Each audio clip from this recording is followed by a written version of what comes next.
गुरु एक ऐसा तत्व है जो जीव को अंधकार से प्रकाश की ओर ले जाता है। गुरु के द्वारा ही शिक्षाएं प्राप्त होती हैं। हम किसी को गुरु माने या न माने, पर सद्गुरु स्वामी हरदास राम महाराज जी कहते थे, किसी भी व्यक्ति या वस्तु के द्वारा किसी भी प्रकार की ज्ञान की उपलब्धता आपको प्राप्त हुई तो समझ जाना कि वो आपका गुरु है। सतगुरु एक होता है, गुरु अनेक हो सकते हैं। दत्तात्रेय महाराज भगवान के अवतार थे। कहते हैं अपनी ही धुन में मस्ती में रहते थे। उनके पास महापुरुष आए, पूछने लगे, राजा यदु महाराज जी किस प्रकार आप प्रसन्न रहते हैं, क्या कारण है? कहा मैंने सबसे ज्ञान अर्जित किया है। कहा किस किस से? कहा दुनिया के जितने भी जीव हैं उनके द्वारा मुझे कुछ न कुछ सीखने को प्राप्त हुआ है। कहा सर्वप्रथम मैं आकाश से सीखा। कहा क्या सीखे? कहा शांत रहना, जिसका ना आदि है ना अंत है ऐसा आकाश, उससे मैं इस प्रकार रहना सीखा कि दुनिया के झंझटों का ना आदि है ना कोई अंत है। एक झंझट प्रारंभ होगा तो दूसरा उसके बाद लगा हुआ है, इसलिए शांत हो जाओ। कहा समुद्र से मैंने गहराई सीखी।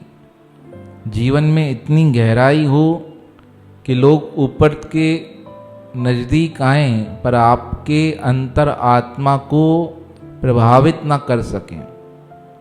कितने ही जहाज चलते हैं समुद्र के ऊपर, पर समुद्र के अंदर उनका कोई असर चलता ही नहीं। कहा जीवन में जितनी कठिनाई आ जाए कहाँ तक रहें? आपके ऊपर तक रहें, अंदर का उनका स्पर्श भी ना हो। किसी बात से आपको कोई दुख नहीं होना चाहिए। कहा धरती से मैंने सहनशीलता सीखी। दुनिया में कितने लोग हैं, सब धरती को प्रणाम नहीं करते।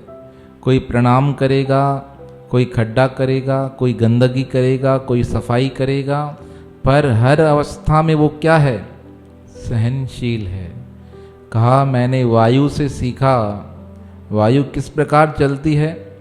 मंद मंद चलती है और सबके जीवन का आधार है। कहा उस प्रकार जीवन में चलना चाहिए, किसी का परोपकार हो जाए और किसी को पता भी न चले। हम किस प्रकार करते हैं? परोपकार करते हैं तो इच्छा होती है सबको दिखाई दे।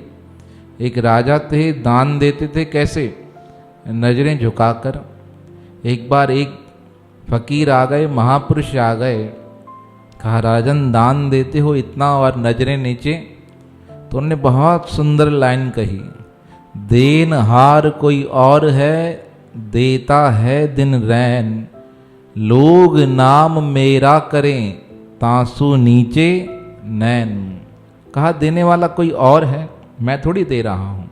जो दे रहा है उसका ही नाम है, पर लोग क्या करते हैं? लोग समझते हैं कि मैं दे रहा हूँ, इसलिए मैंने अपने नेत्र कहाँ कर रखे हैं? नीचे कर रखे हैं। कहा और किससे सीखे? कहा पहाड़ों से स्थिर रहना सीखा। पहाड़ों की मंद हवाएं चलती हैं, बहुत तकलीफ़ें आती हैं, पर हर स्थिति में पहाड़ कैसे रहते हैं? बिल्कुल शांत भाव से रहते हैं। कहा मैंने पहाड़ों से स्थिरता सीखी। इस प्रकार 24 के वर्णन किए और यहाँ कहते कहते गए। कहा एक वैश्या से भी मैंने बहुत कुछ सीखा। अब हैरान हो गए यदु जी। कहा वैश्या तो निकृष्ट होती है, उससे क्या सीखे? कहा उससे मैंने सीखा इंतजार करना।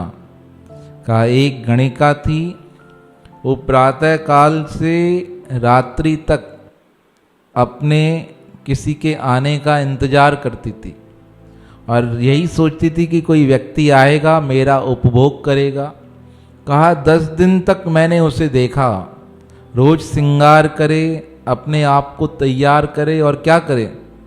घर की दहली पर आकर बैठकर इंतजार करती थी, पर एक बार भी उसका मन किसी बात से मुरझाया नहीं कि मैं क्यों करूं, किस लिए करूं, पर अपने काम में कैसे रहती थी, तत्पर। कहा मैंने उससे यही सीखा, जीवन के कितने भी कठिन डगर आ जाएं, कितनी भी रास्तों में दिक्कतें आ जाएं, पर मुझे क्या करना है, निश्चयवान रहना है, हरदम हर बात के लिए तैयार रहना है। निरंतर मैं अपने आप को जागरूक करता रहता हूँ परमात्मा से मिलने के लिए। कहा ये तो बहुत सुंदर सीखा। कहा मछली से मैंने सीखा कि कभी भी स्वाद में नहीं फंसना है। मछली किस प्रकार फंसती है, जब कोई कांटा डालता है उसमें आटा लगा होता है, अब आटे को खाने के कारण आती है, अब आटा तो जाता है और क्या हो जाता है, आटे के साथ कांटा फंस जाता है। अब कांटा फंस गया तो मछली को क्या होती है, पीड़ा होती है, शरीर का त्याग करना पड़ता है। कहा मैंने मछली से सीखा किसी भी जीवा की वस्तुओं में मुझे अटकना नहीं है। कहा बहुत सुंदर सीखा। कहा मैंने बालक से सीखा। कहा क्या सीखा, कहा निर्माण होकर रहना। कहा वो कैसे, कहा बालक कैसे रहता है, बालक को प्यार करो तो क्या करेगा, नजदीक आ जाएगा, फिर बालक को डांट दो तो क्या होगा, दूर चला जाएगा, फिर थप्पड़ लगाकर फिर पास में बुला लो तो क्या होगा, फिर पास आ जाएगा, फिर डांटो तो। अब इतना सब करने के बाद भी बालक के मन में कभी भी क्या होता है, दुख नहीं होता, रोष नहीं होता, ये नहीं सोचता कि मुझे बार बार मार रहे हैं, बार बार बुला रहे हैं। कहा उस बालक से मैंने निर्माणता सीखी कि किस प्रकार जीवन व्यतीत करना है। यदु महाराज कहने लगे ये तो आपने बहुत अच्छा सीखा। कहा और क्या सीखा, कहा एक कन्या को अपना गुरु बनाया। कहा कैसे बनाया, कहा एक दिन एक कन्या की शादी हुई। अब शादी हुई तो शादी में क्या पहनाते हैं, हाथों में चूड़ियाँ पहनाते हैं। कहा अब हाथों में चूड़ियाँ पहना दी गई। अब चूड़ियाँ पहनकर वो घर का काम करने लगी। अब घर का काम कर रही थी तो चूड़ियों की क्या हो रही थी, खनक हो रही थी। कहा उसने एक चूड़ी उतारी, दो उतारी, तीन उतारी, चार उतारी, पांच उतारी। कहा करते करते सारी चूड़ियाँ उतार दी और एक हाथ में एक रखी, दूसरे हाथ में दूसरी रखी। कहा मैं देख रहा था, बाहर से सुन रहा था। कहा आवाज़ आना बंद हो गया। कहा आवाज़ बंद हुई, अपना काम करने लगी। तो यदु जी पूछते हैं उसमें से क्या सीखा। कहा उसमें से मैंने सीखा जब तक संसार में साथ रहोगे तो झंझट क्या होते रहेंगे, बचते रहेंगे। कभी कोई सा बजेगा, कभी कोई सा बजेगा। कहा जितने लोग साथ रहेंगे उतना क्या होगा, झंझट बढ़ता जाएगा। कहा जिस प्रकार चूड़ी एक रही उसी प्रकार कैसे रहना है, एकांत में रहना है। ना कोई मिलेगा, ना कोई झंझट करेगा, ना कोई झगड़ा करेगा। और दूसरा क्या सीखा, दूसरा मैंने सीखा जिस चीज में झंझट हो उसे उतार कर रख दो। हम क्या करते हैं, झंझटों को ही पकड़ लेते हैं। कोई अच्छी बात होगी ना दिन में तो आप विचार करो कौन सी बात याद आती है, जिस चीज से हमें दुख मिलता है ना वही बात हमें याद आती है। कोई आपका अपमान कर जाए तो सारे दिन मन में क्या चलता है, इसने मेरा अपमान कर दिया, इसने मेरा अपमान कर दिया, चलता रहेगा। और आपके बच्चे का रिजल्ट आ जाए, मेरिट में पास हुआ है, अब थोड़ी देर मेरिट का सुनकर प्रसन्न हो जाएंगे, फिर रात को सोने जाओगे तो क्या होगा कि उसने मेरा अपमान कर दिया है। अब दोनों बातें कहाँ चल रही हैं, हमारे मन में, पर हम दोनों बातों को उतार नहीं पा रहे हैं। तो दत्तात्रेय महाराज ने कहा उससे क्या सीखा, कन्या से झंझट को उतार कर रख दो और कैसे सो जाओ, निश्चिंत होकर, फिर जो काम करोगे उसमें खटपट नहीं होगी। कहा बहुत सुंदर है महाराज, और किससे सीखा, कहा जल से सीखा। कहा जल से क्या सीखा, कहा जल से मैंने सीखा पवित्र रहना, जल को कितना भी आप दूषित कर दो, नदी नालों से होता हुआ कहाँ चला जाएगा? सागर में। और सागर में जाकर क्या करेगा? पुनः बरसात बनेगा, बरसात बन के पुनः कहाँ गिरेगा? नदियों में। अब गंदा भी हुआ, साफ भी हुआ, पुनः क्या हो गया? पवित्र हो गया। कहा जल के समान रहो। लोग आएंगे, दूषित करके जाएंगे, परेशान करके जाएंगे, पर अब क्या होगा? आप पवित्र के पवित्र रहोगे। कहा महाराज जी ये तो बहुत अच्छा सीखा आपने, बहुत सुंदर सीखा। कहा और किससे सीखा? कहा चंद्रमा से सीखा। कहा चंद्रमा से क्या सीखे? चंद्रमा में तो ऐसा कुछ है ही नहीं। कहा यही तो तुम्हारे में दुर्गुण है, तुम किसी के गुणों को देखते ही नहीं। कहा चंद्रमा से क्या सीखा? कहा चंद्रमा से मैंने सीखा, एक महीने में चंद्रमा 15 दिन क्या होता है? छोटा, और 15 दिन बड़ा होता है, पर है तो चंद्रमा ही। अब 15 दिन छोटा 15 दिन बड़ा होने में कोई दुख उसे नहीं होता है। कहा कभी किसी सभा में चले जाओ, लोग तुम्हें छोटा मान ले तो मन में क्या करना? दुख मत करना। किस लिए? कि समझो कि 15 दिन लोग मुझे क्या मान रहे हैं? छोटा। और 15 दिन बाद सम्मान मिल जाए तो मन में क्या करना? अभिमान मत करना। इस प्रकार रहोगे तो जीवन कैसा रहेगा? सदैव सुखी बना रहेगा। कहा ये बात तो सही है। कहा और किससे सीखा? कहा सूर्य से सीखा। कहा महाराज सूर्य से तो कोई सीख ही नहीं सकता। कहा किस प्रकार नहीं सीख सकता? सूर्य से किसने सीखा था पता है? हनुमान जी ने। हनुमान जी ने मन में निश्चय किया कि हमें गुरु करना है। अब गुरु करने के लिए ढूंढे, गुरु कोई मिले ही नहीं योग्य। कहा हमारे गुरु तो कौन बन सकते हैं? सूर्य नारायण भगवान। अब सूर्य जी के पास गए, महाराज जी दीक्षा दो।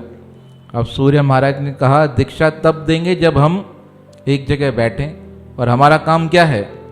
रोज चक्कर ही चक्कर। अब बैठे बिना दीक्षा दे नहीं सकते। तो हनुमान जी विचार करने लगे क्या करें। तो एक हनुमान जी ही ऐसे हैं जिन्हें पवन पुत्र कहा जाता है, जो इतने बलशाली हैं, विवेकवान हैं, बुद्धिमान हैं। कहने लगे महाराज जी आप नहीं बैठ सकते, रुक नहीं सकते, तो जैसे आप चल रहे हैं ना उसी स्पीड में हम आपके साथ चलेंगे। तो सूर्य नारायण कहने लगे ऐसा कोई ज्ञान देता है क्या? चलते चलते दोनों का मुख ऐसे होगा तो कैसे ज्ञान लोगे? कहा महाराज जी आप हमारी तरफ देखना, हम आपकी तरफ देखेंगे। सूर्य नारायण ने कहा ऐसा कर सकते हो? कहा महाराज जी प्रभु की कृपा है, आप प्रारंभ कीजिए ज्ञान देना। अब सूर्य नारायण भगवान ने ज्ञान दिया। कहते हैं हनुमान भगवान सूर्य की गति के अनुसार ही चलते रहे। जिस प्रकार सूर्य स्पीड बढ़ाते तो क्या होता? हनुमान जी भी अपनी गति बढ़ा देते। अब हनुमान जी चल रहे हैं उल्टे और सूर्य देवता कैसे चल रहे हैं? सीधे। बहुत प्रसन्न हो गए, बहुत प्रसन्न हुए। कहा हनुमान मैं तुम्हारी गुरु भक्ति पे बहुत प्रसन्न हुआ हूँ और तुम्हें शिष्य बनाकर मैं धन्य हो गया हूँ, कुछ मांग लो। कहा प्रभु बस आपकी भक्ति बनी रहे।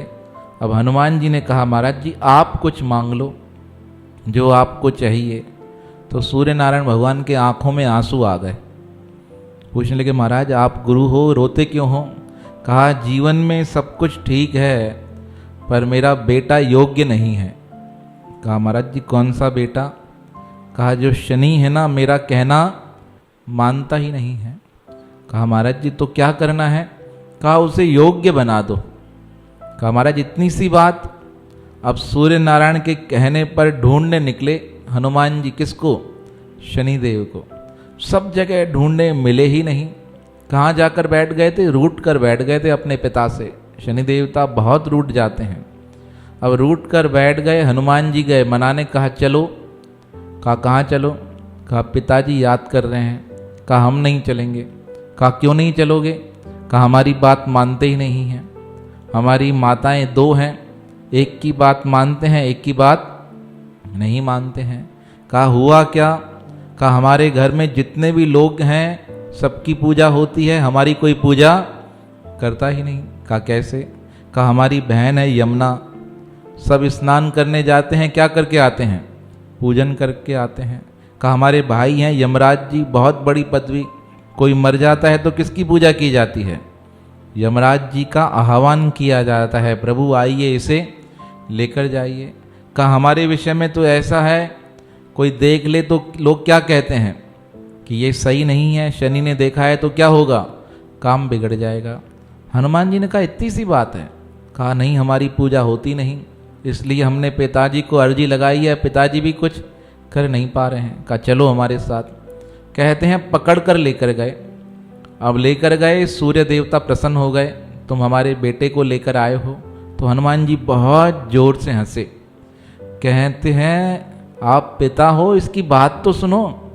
आपका बेटा कहता है सब जगह इसे कैसे देखते हैं, निकृष्ट दृष्टि से बुरा मानते हैं, इसलिए उदास रहता है।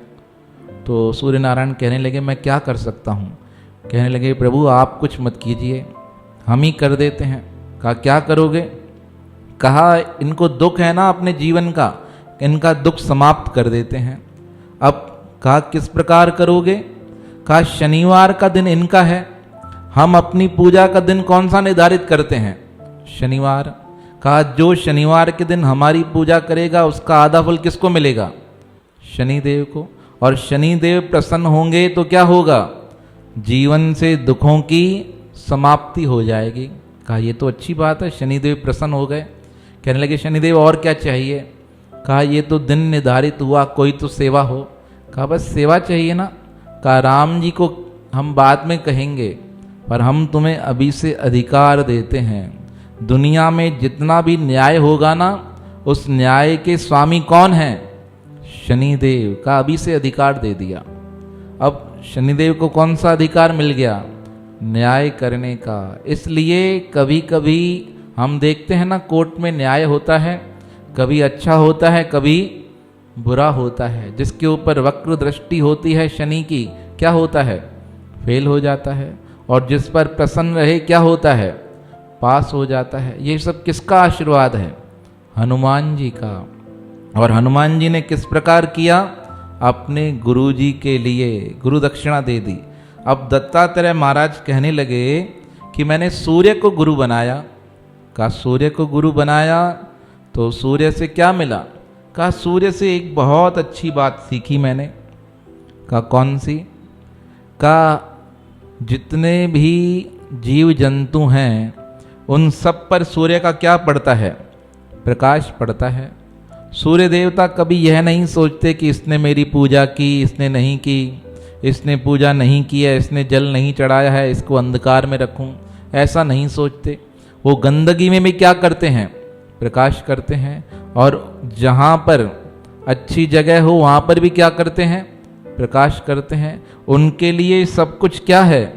समान है। कहा मैंने उनसे सीखा कि जिंदगी की हर परिस्थिति में कैसे रहना है? समान रहना सीखा। अब तो यदु महाराज समझ गए, योग्य महापुरुष की शरण आए हैं। कहने लगे महाराज जी और कौन से गुरु थे? कहा कबूतर से सीखा। कहा कबूतर से क्या सीखा? कहा एक बार जा रहे थे मार्ग में, एक कबूतर अपनी कबूतरी के साथ दाना चुगने गया। अब लौट कर आया तो क्या देखता है? एक शिकारी ने जाल बिछाया, उस जाल में कौन फंस गया? उस कबूतर के बच्चे फंस गए। अब कबूतरी रोने लगी बहुत जोर जोर से कि मेरे बच्चे फंस गए। अब उन बच्चों को निकालने के चक्कर में कबूतरी कहाँ चली गई? जाल के नज़दीक। और जैसे ही जाल के नज़दीक गई तो कौन फंस गया? कबूतरी फंस गई। अब उस कबूतरी को बचाने के चक्कर में कौन आया? कबूतर। अब कबूतर बचाने आया तो कबूतर भी कहाँ फंस गया? जाल में।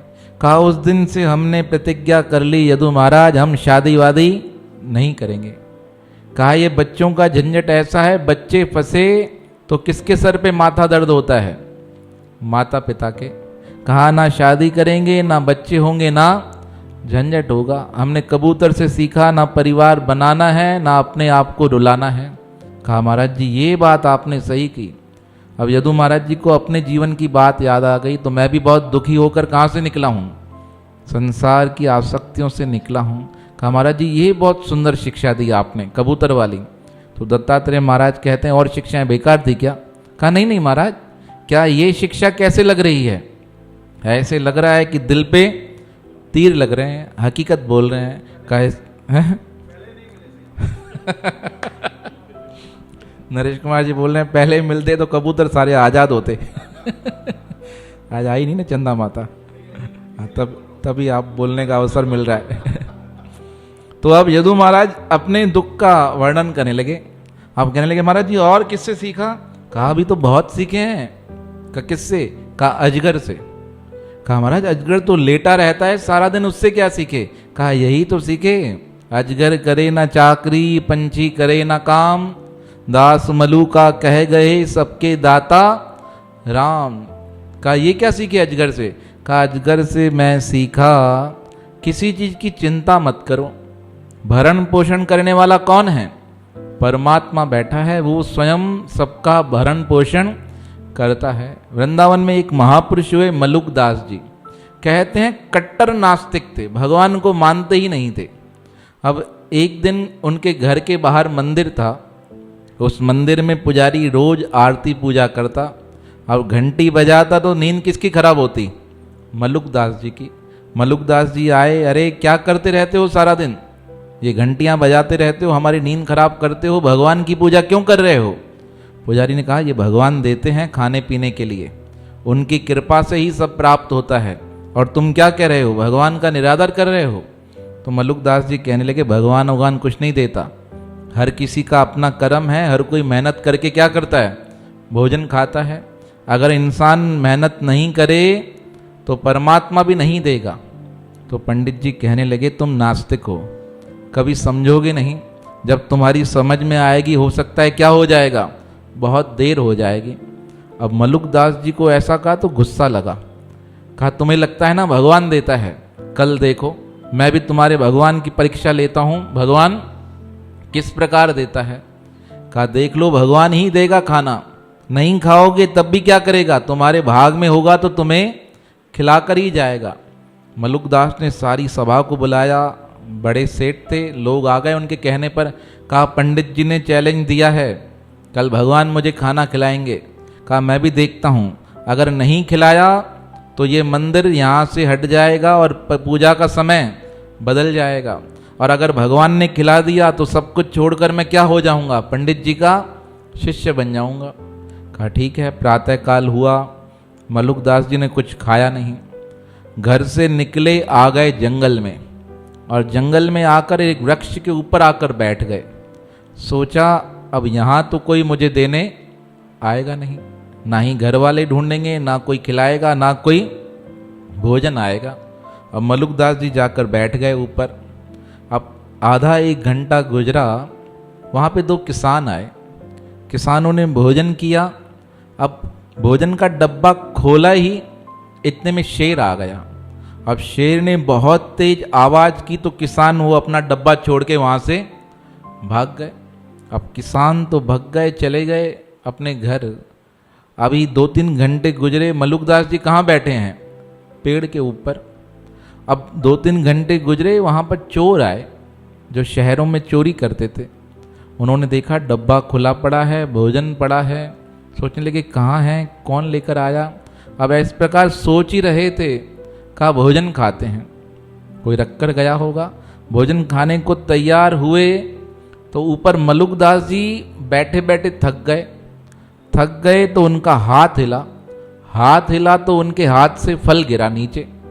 अब फल गिरा तो चोरों ने कहाँ देखा, ऊपर की ओर। कहा ये फल अपने आप कैसे गिर सकता है। तो क्या देखते हैं, ऊपर कौन बैठा है, एक व्यक्ति बैठा है। तो चोरों ने कहा ये ऊपर बैठा है, खाना नीचे पड़ा है, लगता है इसने हमें मारने के लिए इस खाने में क्या मिला रखा है, जहर मिला रखा है। कहा ये जहर मिला, हमें खाना खिलाना चाहता है, इसे पता लग गया शहर में हमने चोरी की है। कहा इस प्रकार इसे छोड़ेंगे नहीं। अब ऊपर गए, 2 चोर पकड़कर उसे नीचे लेकर आए और पहले तो मार लगाई। कहता है हमें तुमने मारने के लिए खाना रखा, खाने में जहर मिलाए, अब खाना खाओ। और मलुक दास जी क्या कहने लगे, मैं खाना। तो चोरों के मन में यकीन पक्का हो गया इसमें क्या मिला हुआ है। अब वो कहें खाओ, ये क्या कहें नहीं खाऊंगा। अब मारते मारते मलुक दास जी को क्या खिलाया, भोजन खिलाया। अब भोजन खा रहे थे, किसकी याद आ रही थी? पंडित जी की याद आ रही थी। क्या बोला था पंडित जी ने? भगवान को जिसको खिलाना होता है उसे अवश्य खिलाता है। अब पंडित जी की बात याद आकर खाने लगे। खा के तृप्त हो गए। चोरों से कहा, भाई मैं साधारण इंसान हूँ, मैंने शर्त रखी थी भाई नहीं खाने का, तुमने मुझे खिला दी। चोरों ने कहा, मूर्ख हो तुम, भगवान ही सबको देते हैं और भगवान से क्या कर रहे हो? चैलेंज कर रहे हो। अब खाकर मलुक दास जी आए पंडित जी के पास। क्या कहने लगे? पंडित जी आपका कहना बिल्कुल सही था। पंछी करे न चाकरी, अजगर करे न काम, दास मलुका कह गए सबके दाता राम। उसके बाद ऐसे घनिष्ठ भक्त हो गए परमात्मा के, जो उन्होंने मलुक पीठाधीश्वर एक गद्दी बना दी। और उस गद्दी पे इस समय कौन विराजमान है? भारत के मूर्धन्य महापुरुष स्वामी राजेंद्र दास जी महाराज उनकी गद्दी पर विराजमान है। जो भक्तमाल की कथा करते हैं, भागवत की कथा करते हैं, वो उनकी गद्दी पर विराजमान है। देखो कहाँ से निश्चय पक्का हुआ, किस प्रकार जीवन में भक्ति आई और सारी धारा ही क्या हुई? परिवर्तित हो गई। और स्वामी राजेंद्र दास महाराज जी का सत्संग हमारे पूज्य गुरुदेव स्वामी भगत प्रकाश महाराज जी बड़े चाव से सुनते हैं। कभी यात्रा पर जाते हैं ना तो उनका सत्संग चलता रहता है। स्वामी जी कहते हैं, स्वामी राजेंद्र महाराज जी कथा ऐसी करते हैं बिल्कुल कहीं पे आपका मन टूटेगा ही नहीं। कथा चलेगी तो कथा का श्रवण ही चलता रहेगा। इतनी सार युक्त कथा करते हैं। किसी को सीखनी है, सुननी है तो उनकी कथाएं सुननी चाहिए। तो अब वह उनकी गद्दी पर विराजमान है। तो हम कह रहे थे भगवान जिससे जो कराना चाहें कराते हैं, जिसे जो खिलाना चाहें उसे खिलाते हैं। अभी मेले की बात है, चौथा दिन था मेले का। यहाँ पर अपने भक्तों ने, प्रेमियों ने, नरेश कुमार ने, सबने मिलकर प्रेमियों के लिए फलूदे की तैयारी कराई। भाई सबको चौथे दिन क्या खिलाएंगे? फलूदा खिलाएंगे। और तीसरे दिन रसगुल्ला था। हकीकत बात है, अब रसगुल्ला रसमलाई बन गई। अब रसमलाई यहाँ रखी गई ठंडी करने के लिए। भाई ठंडी हो जाए तो सबको शाम के समय बांटेंगे। अब जहाँ रसमलाई पड़ी थी वहीं क्या पड़ा था? फलूदा पड़ा था। तो किसी भक्त को बोला जाकर लेकर आओ। आधा दिया, वो गया, वहाँ से क्या लेकर आया? तीसरे दिन चलना था रसमलाई और चौथे दिन चलना था क्या? फलूदा। अब वो प्रेमी गए, वहाँ से क्या उठाकर आ गए? फलूदा उठाकर आ गए। अब जो दिन चौथे दिन चलनी थी वो कब चल गई? तीसरे दिन। हम नीचे गए, बाद में तो पता चला तो फलूदा क्या हुआ? समाप्त हो गया। हमने पूछा वो तो कल चलना था। कहा महाराज जी लेकर आए, वो चला दिया गया। अब ये किसकी कृपा है? परमात्मा की। जिसे जब खिलाना है परमात्मा उसे तब खिलाते हैं, वही चीज बांटते हैं, वही चीज बंटवाते हैं। कहा इस प्रकार दत्तात्रेय महाराज ने कहा, अजगर के समान मैंने अजगर से सीखा कि हरदम निश्चिंत होके रहो। कहा और किससे क्या सीखा? कहा पतंगे से सीखा। कहा क्या सीखा? कहा पतंगा अग्नि पर अपने जीवन को क्या करता है? न्योछावर कर देता है। कहा मैंने सीखा अपने कर्तव्य के प्रति अपने जीवन को क्या कर दो? न्योछावर कर दो। कहा और? कहा भंवरे से सीखा। कहा भंवरा पुष्पों से सुगंध लेता है और सुगंध के अलावा पुष्पों से और कुछ भी लेता नहीं। कहा मैं सीख गया जीवन में सबसे क्या लो? सुगंध लो और दुर्गंध को त्यागते जाओ। दुर्गंध का त्याग करोगे तो जीवन क्या होगा? महक जाएगा। कहा भंवरे से मैंने ये सीखा। कहा मधुमक्खी से मैंने सीखा कि सब स्थानों से क्या लेकर आओ? रस लेकर आओ। और हम सब जग जाते हैं, क्या लेकर आते हैं? दूसरों की बातें लेकर आएंगे, यहाँ की वहाँ की, इसने ये किया उसने वो किया। कहा मधुमक्खी क्या करती है? जाती है और रस लेकर आ जाती है। और क्या बनाती है? उस रस से शहद बनता है। फिर किसी को खांसी हो, जुखाम हो तो किस में काम आता है? वो शहद काम आता है। कहा मधुमक्खी से एक चीज और सीखी। कहा क्या सीखा? कहा मधुमक्खी से एक चीज और सीखी, जो चीज बन जाए उसका इस्तेमाल कर लो। कहा ऐसे क्यों कहते हो? कहा स्वयं बनाती जाती है, जब बनकर तैयार होता है तो क्या होता है? एक व्यक्ति कंबल ओढ़ के आता है, आग लगाता है, मधुमक्खियों को भगा देता है और सारा शहद कौन लेकर आता है? इंसानों को मिल जाता है। इसलिए चीज़ों को जमा कर मत जाओ, उन चीज़ों का क्या करो? सदुपयोग करो। कहा धन की 3 गतियां हैं। प्रथम गति दान है, दूसरी गति कौन सी है? उपभोग है, तीसरी गति क्या है? नाश है। कहा दान करो, दान नहीं कर सकते तो क्या करो? उपभोग करो। नहीं तो मधुमक्खी की तरह क्या करोगे? आप जमाते जाओगे, जमाते जाओगे, जमाते जाओगे, पीछे कौन खर्च कर देगा? आपकी संतान योग्य है तो पूजा पाठ करेगी, आपके लिए करेगी, निमित्त करेगी। अगर योग्य नहीं है तो क्या करेगी? एक टीवी की जगह 10 टीवी रख देगी घर में। पैसे किसके थे? पैसे माता पिता के। लगा दिया टीवी 10। आपने 5 लाख इकट्ठे किए 2 सालों में और 10 टीवी आ गई। एक दिन में कितने खर्च हो गए? एक दिन में 7 लाख खर्च हो जाएंगे। 2 लाख बेटा अपना खर्च करेगा। 1 मिनट भी नहीं लगा उसे ऑर्डर देने में। आजकल तो कौन सा सिस्टम है? ऑनलाइन में बटन दबाओ, बंदा हाजिर है, लो टीवी। आपने आधा घंटा पहले सोची और टीवी आपके घर पे क्या कर रही है? नाच रही है, चल रही है। कहा इसलिए उपभोग करो वस्तुओं का। कहा महाराज जी ये तो बहुत अच्छा सीखा। कहा हिरन से सीखे। कहा हिरन से क्या सीखा? कहा हिरन से सीखा शब्दों के चक्कर में मत पड़ो। बहुत लोग अच्छा बोलते हैं ना, अच्छा बोल बोल के क्या करते हैं? ठग लेते हैं। हमारे आश्रम के एक संत थे जयपुर में, उनका नाम नहीं बताएंगे। एक बार बैठे थे, देखो आपसे बातें होती है ना तो चीज़ें याद आती जाती हैं। लोग होना नहीं होना मायने नहीं रखता, अपने मन की प्रसन्नता मायने रखती है। तो एक बार वो संत जी बैठे थे, बहुत बड़े संत थे, नाम उनका नहीं लेंगे यहाँ से। वो बैठे थे, उनके पास 2 लोग आए, कहने लगे महाराज जी बहुत दूर से आए हैं, नई दुकान खोली है और गड्डी निकाली 1000 की, और कहा इनके हाथ लगा दो महाराज जी, तो हम क्या करेंगे, हमारी दुकान पर क्या होगा? बरकत हो जाएगी। वो हिप्नोटाइज करते हैं ना, सम्मोहन कर दिया। अब संत जी ने कहा नहीं हम हाथ नहीं लगाएंगे, आप गुरु महाराज जी के उधर जाओ, उधर रख कर आ जाओ, छुआ कर आ जाओ। कहा नहीं महाराज आपसे ही हाथ लगाना है। अब संत जी ने 1 नोट निकाला, कहा डाल आओ। 50 का नोट निकाल के अपने शिष्य को कहा क्या करो, गुरु महाराज जी के इधर डाल के आ जाओ। अब उनके भक्त गए वहाँ नोट डालने के लिए। यहाँ पर वो 2 लोग और कौन खड़े थे? संत जी बैठे थे। अब उन्होंने पुनः कहा महाराज जी इन्हें हाथ लगा दो। अब संत जी ने हाथ लगाया तो कहते हैं महाराज जी आपके जो नोट हो ना उनको छुआ दो इससे। तो संत जी ने कहा इससे क्या होगा? कहा महाराज जी बरकत बढ़ेगी। अब पता नहीं क्या संतों के दिमाग में बात चली, उन्होंने जहाँ पैसे पड़े थे वहाँ से निकाली। अब उस समय 2000 के नोट नहीं चलते थे, 1000 के चलते थे। उन्होंने 1000 के नोट निकाले, 500 की 7-8 नोट 500 के थे, 3-4 नोट 1000 के थे, निकाले और क्या कर दिया? उनको छुआने के चक्कर में उनके हाथ में रख दिए। अब हाथ में रखे, उन्होंने अपने 2-3 नोट निकाल के रखे थे, कहा महाराज जी इनको हाथ लगा दो।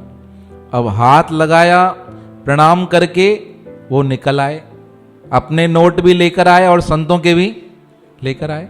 पता ही नहीं चला संतों को कि नोट गायब हो गए। कम से कम कह रहे थे 12-13 हजार रुपये थे, पता ही नहीं चला। वहाँ से उनका शिष्य आया, भागता हुआ दर्शन नोट 50 का डाल के, कहा महाराज जी वो गए क्या? कहाँ गए, उन्हें लड्डू का प्रसाद भी दे दिया। देखो लड्डू का प्रसाद भी दिया, नोट भी लेकर गए, कुछ भी बात नहीं, कोई पता नहीं। 12 बजे की बात है, मंदिर बंद हो गया, उसकी बात की बात है। अब शाम को 4 बजे विवेक जागृत हुआ। कहा 2 लोग आए थे मेरे पास, इधर उधर पैसे देखें तो पैसे अपने खुद के है ही नहीं। फिर जो व्यवस्थापक थे उसे बुलाया गया, कहा मेरे साथ ऐसे हुआ। कहा महाराज जी आपके साथ, आप तो विद्वान हो, आपके साथ हो ही नहीं सकता। कहा नहीं, 2 व्यक्ति आए थे, मुझे कह रहे थे नोटों से अपने क्या करो, नोट छुआओ, टच कराओ अपने पैसों से हमारे पैसे। कहा ऐसे कैसे हो सकता है? कहा ऐसे किया। उनका शिष्य कहने लगा मेरे सामने तो आए थे, कुछ बोला नहीं। कहा तुम गए ना जब वहाँ मंदिर में, उसके पीछे मैंने निकाल कर दिए। वो बोलते जा रहे थे, मैं क्या करता जा रहा था? निकाल कर देता जा रहा था। अब 1 घंटे बाद सारे आश्रम पर बात पता चल गई कि लोग आकर संत जी को क्या करके गए हैं? ठग कर गए हैं। अब कहीं ना जाना पड़ा ना कहीं आना पड़ा, बिस्तर पर बैठे बैठे ही ठग कर चले गए। किस प्रकार से? सम्मोहन के द्वारा। हमारी एक माता जी थी, रहती थी जयपुर में, आते थे आश्रम पर, खुद बता रही थी, कहा उनके साथ ऐसा इंसिडेंट हुआ, जा रही थी रास्ते पर कोई मिल गए ठगने वाले, उन्होंने ऐसे बात की तो अपने जेवर गहने स्वयं उतार कर देना उसे चालू कर दिया। ऐसी बहुत घटनाएं घटित हो रही थी।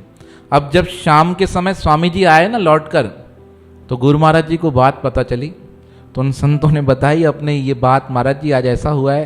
तो स्वामी जी तो अब गंभीर है ना, पहले गंभीर हुए, फिर स्वामी जी ने पता कराया ऐसा किस प्रकार हो सकता है। तो पता चला जयपुर के एक दो और आश्रमों पर भी उस समय ऐसी घटना घटित हो चुकी है। देखो किस प्रकार हुई, शब्द के द्वारा, मीठे शब्द बोलकर फंसा दिया जाल में। कहा हिरन से मुझे ज्ञान मिला, शब्दों में फंसना नहीं है। कहा हिरन को कैसे पकड़ा जाता है, कहा हिरन के सामने बीन बजाई जाती है, बीन सुनकर वो नाचता है, बहुत नाचते नाचते थक जाता है तो लकड़ी के आश्रय पर खड़ा हो जाता है, और जैसे ही खड़ा होता है लकड़ी खींच ली जाती है। लकड़ी खींची जाती है तो हिरन कभी गिरने के बाद उठ पाता ही नहीं है। कहा फिर उस हिरन के नाभि से कस्तूरी निकाल दी जाती है।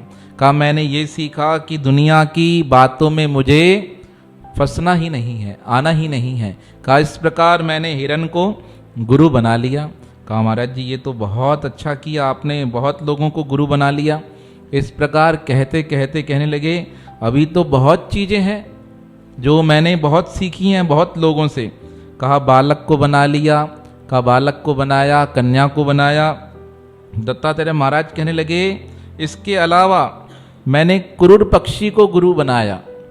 कहा कुरुड़ पक्षी क्या होता है, कहा बिल्कुल एकांत में रहता है, किसी के समक्ष आता ही नहीं। कहा जो तुम मुझे देख रहे हो ना, मैं कैसे रहता हूँ, बिल्कुल एकांत में, किसी के समीप आने का मुझे प्रयोजन ही नहीं, और भगवान स्वयं मेरे भोजन की क्या करते हैं, व्यवस्था कर देते हैं। कहा महाराज जी और किसे बनाया, कहा मैंने सर्प को अपना गुरु बनाया।